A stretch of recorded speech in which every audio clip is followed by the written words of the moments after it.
pendalaman ada 2 anggota kita batasi untuk melakukan pendalaman. Silakan. Terima kasih Bu Pimpinan dan Wakil Pimpinan serta seluruh anggota DPR RI. Jadi beberapa pertanyaan dari Pak Sony PDIP tadi ya alhamdulillah itu sebetulnya sama dengan kita. Jadi kalau secara umum saja barangkali bisa saya sampaikan begini. Izin Bu Ketua, tolong Pak Menteri agak dekat sedikit. Kayak kurang energi gitu loh mau ngomongnya. Belum sarapan Pak. Siap. Jadi saya bisa simpulkan bahwa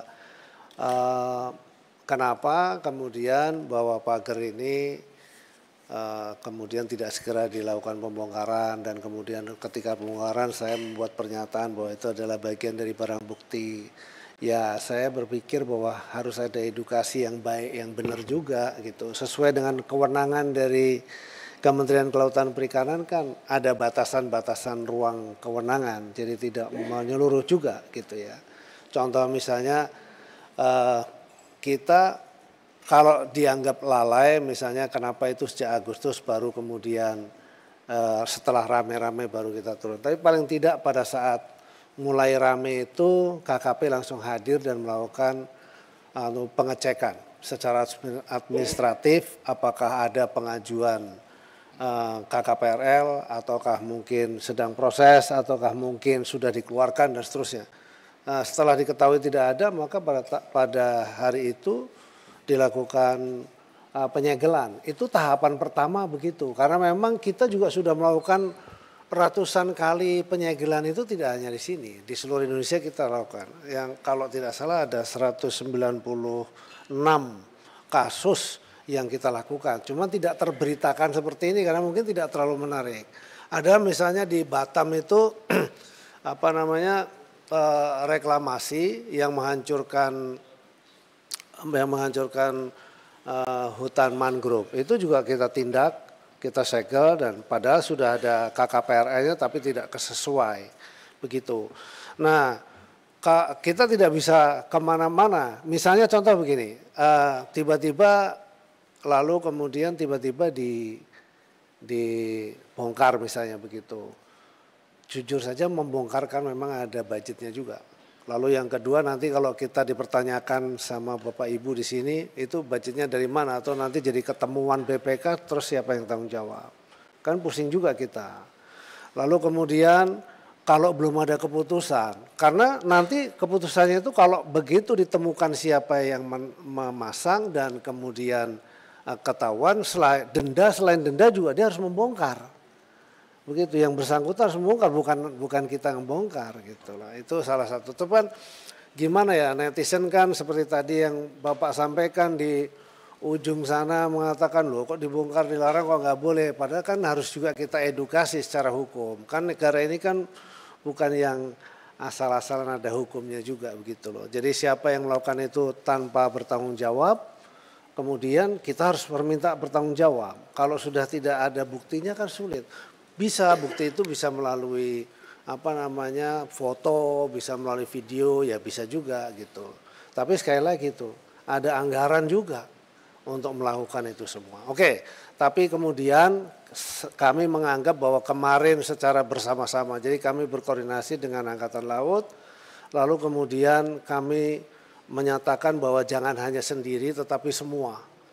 Ada dari kepolisian juga, ada dari Bakamla, kemudian ada dari KPLP, ada dari kami, ada dari Menteri ATR karena kebetulan Menteri ATR juga di situ ada juga kasus sudah diterbitkan HGB saya nggak tahu di wilayah sebelah mana, itu nanti saya jelaskan soal itu.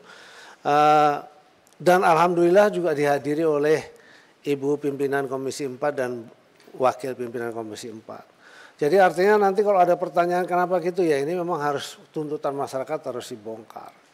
Nah itu artinya begitu. Kenapa kalau misalnya dipertanyakan ini anggarannya dari mana? Di sana pun ditanya kami oleh wartawan juga ditanya kami. Anggarannya dari mana Pak? kami katakan patungan. Kami mengirim pasukan dari KKP ada 460-an, kemudian dari masyarakat nelayan juga 1.000 lebih ya, 1.100 kalau nggak salah.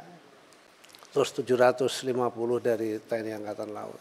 Dan hari ini masih berlangsung terus dan berjalan membersihkan itu.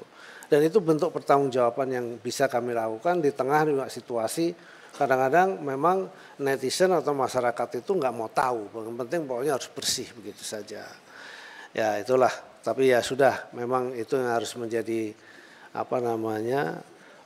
hal yang harus saya hadapi, dan pelan-pelan mudah-mudahan nanti semakin dipahami, masyarakat juga semakin paham. Terus kemudian yang kedua, soal kemudian ada HGP dan lain sebagainya. Sepengetahuan saya itu di laut itu tidak boleh ada HGP atau ada sertifikat. Bahkan seseorang yang memiliki sertifikat ketika tanahnya itu hilang terendam oleh laut, maka itu musnah. Jadi memang tidak ada. Nah, terhadap itu saya pasti tidak bisa menjawab. Tidak diperbolehkan menjawab kenapa itu lahir. Itu adalah ranahnya Menteri ATR BPN. Dan sudah dijawab oleh beliau. Kalau saya menjawab ke sana salah itu. Karena tugas dan fungsi saya adalah mengawasi laut mulai dari pesisir sampai ke tengah. Ketika ada bangunan yang tidak memiliki izin atau di pulau-pulau sekalipun ada bangunan yang tidak memiliki izin, kami harus hentikan. Dan kewenangan kami hanya sampai pada kewenangan denda administratif. Mungkin ini sebelah kiri saya Pak Sekjen, ini Profesor Hukum, mungkin bisa dijelaskan sedikit tentang ketentuan-ketentuan tupoksi kita terhadap itu Pak.